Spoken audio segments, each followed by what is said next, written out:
માત્ર ને માત્ર 2.5 વર્ષ તમારે ભારતીય જનતા પાર્ટીના કમળના નિશાનને આપવાના.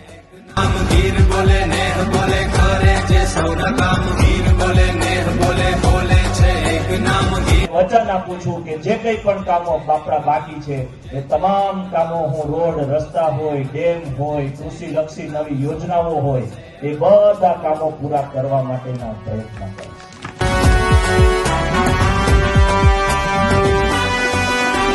વિસાવદરનો વીર આવે છે બેસાણનો ભેરું આવે છે વિસાવદરનો વીર આવે છે સોરઠનો છોરું આવે છે નેહ નગરે ઉમંગ બધી જીત છે જંગ ભગવધારી એ રંગ જે દેખાવે છે.